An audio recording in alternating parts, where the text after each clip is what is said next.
अध्याय 22। उस समय यहोशू ने रूबेनियों, गादियों और मनश्शे के आधे गोत्रियों को बुलवाकर कहा, जो जो आज्ञा यहोवा के दास मूसा ने तुम्हें दी थी वे सब तुमने मानी है, और जो जो आज्ञा मैंने तुम्हें दी हैं उन सबों को भी तुमने माना है। तुमने अपने भाइयों को इतने दिनों में आज के दिन तक नहीं छोड़ा, परंतु अपने परमेश्वर यहोवा की आज्ञा तुमने चौकसी से मानी है। और अब तुम्हारे परमेश्वर यहोवा ने तुम्हारे भाइयों को अपने वचन के अनुसार विश्राम दिया है, इसलिए अब तुम लौटकर अपने अपने डेरों को और अपनी निज भूमि में, जिसे यहोवा के दास मूसा ने यरदन पार तुम्हें दिया है, चले जाओ।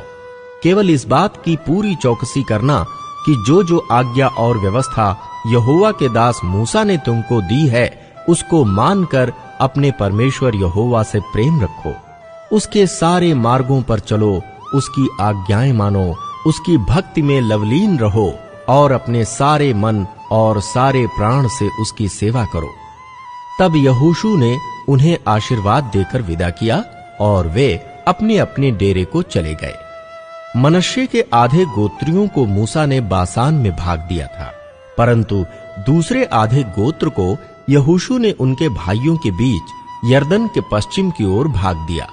उनको जब यहोशू ने विदा किया कि अपने अपने डेरे को जाएं, तब उनको भी आशीर्वाद देकर कहा, बहुत से पशु और चांदी, सोना, पीतल, लोहा और बहुत से वस्त्र और बहुत धन संपत्ति लिए हुए अपने अपने डेरे को लौट जाओ और अपने शत्रुओं की लूट की संपत्ति को अपने भाइयों के संग बांट लेना। तब रूबेनी, गादी और मनश्शे के आधे गोत्री इस्राएलियों के पास से अर्थात कनान देश के शीलो नगर से अपनी गिलाद नामक निज भूमि में, जो मूसा के द्वारा दी गई यहोवा की आज्ञा के अनुसार उनकी निज भूमि हो गई थी, जाने के विचार से लौट गए। यरदन के किनारे वेदी की स्थापना। जब रूबेनी, गादी और मनश्शे के आधे गोत्री यरदन की उस तराई में पहुंचे जो कनान देश में है, तब उन्होंने वहां देखने योग्य एक बड़ी वेदी बनाई। और इसका समाचार इस्राएलियों के सुनने में आया कि रूबेनियों, गादियों और मनश्शे के आधे गोत्रियों ने कनान देश के सामने यरदन की तराई में अर्थात उसके उस पार जो इस्राएलियों का है, एक वेदी बनाई है। जब इस्राएलियों ने यह सुना, तब इस्राएलियों की सारी मंडली उनसे लड़ने के लिए चढ़ाई करने को शीलो में इकट्ठी हुई। तब इस्राएलियों ने रूबेनियों, गादियों और मनश्शे के आधे गोत्रियों के पास गिलाद देश में एलीआजार याजक के पुत्र पीनहास को और उसके संग 10 प्रधानों को अर्थात इस्राएल के एक एक गोत्र में से पूर्वजों के घरानों के एक एक प्रधान को भेजा। और वे इस्राएल के हजारों में अपने अपने पूर्वजों के घरानों के मुख्य पुरुष थे। वे गिलाद देश में रूबेनियों, गादियों और मनश्शे के आधे गोत्रियों के पास जाकर कहने लगे, यहोवा की सारी मंडली ये कहती है, तुमने इस्राएल के परमेश्वर यहोवा का ये कैसा विश्वासघात किया। आज जो तुमने एक वेदी बना ली है, इसमें तुमने उसके पीछे चलना छोड़कर उसके विरुद्ध आज बलवा किया है। सुनो, पोर के विषय का अधर्म हमारे लिए कुछ कम था।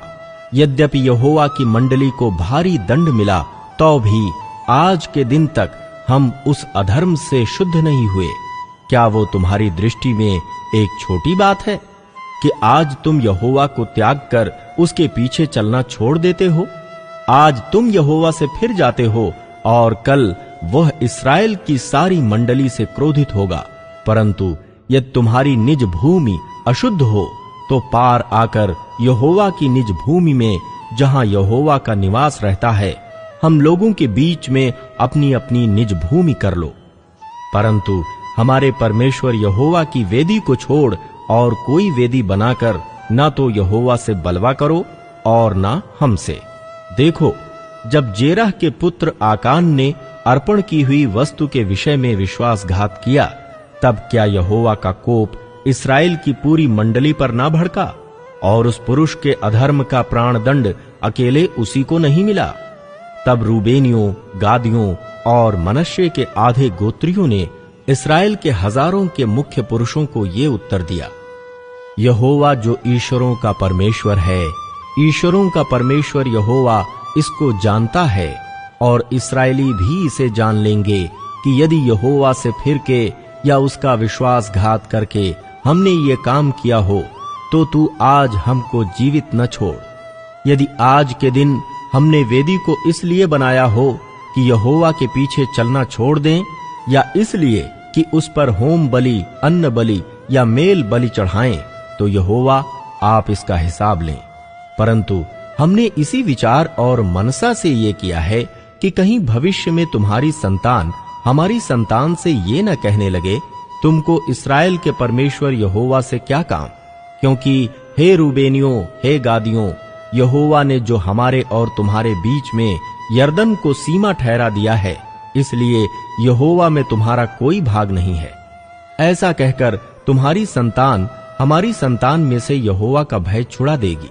इसलिए हमने कहा, आओ हम अपने लिए एक वेदी बना लें, वो होम बलि या मेल बलि के लिए नहीं, परंतु इसलिए कि हमारे और तुम्हारे और हमारे बाद हमारे और तुम्हारे वंश के बीच में साक्षी का काम दे, इसलिए कि हम होम बलि, मेल बलि और बलिदान चढ़ाकर यहोवा के सम्मुख उसकी उपासना करें, और भविष्य में तुम्हारी संतान हमारी संतान से ये न कहने पाए कि यहोवा में तुम्हारा कोई भाग नहीं। इसलिए हमने कहा, जब वे लोग भविष्य में हमसे या हमारे वंश से यों कहने लगे, तब हम उनसे कहेंगे कि यहोवा के वेदी के नमूने पर बनी हुई इस वेदी को देखो, जिसे हमारे पुरखाओं ने होम बलि या मेल बलि के लिए नहीं बनाया, परंतु इसलिए बनाया था कि हमारे और तुम्हारे बीच में साक्षी का काम दे। यह हमसे दूर रहे कि यहोवा से फिरकर आज उसके पीछे चलना छोड़ दें और अपने परमेश्वर यहोवा की उस वेदी को छोड़कर जो उसके निवास के सामने है, होम बलि और अन्न बलि या मेल बलि के लिए दूसरी वेदी बनाएं। रूबेनियों, गादियों और मनश्शे के आधे गोत्रियों की इन बातों को सुनकर पीनहास याजक और उसके संग मंडली के प्रधान, जो इस्राएल के हजारों के मुख्य पुरुष थे, वे अति प्रसन्न हुए।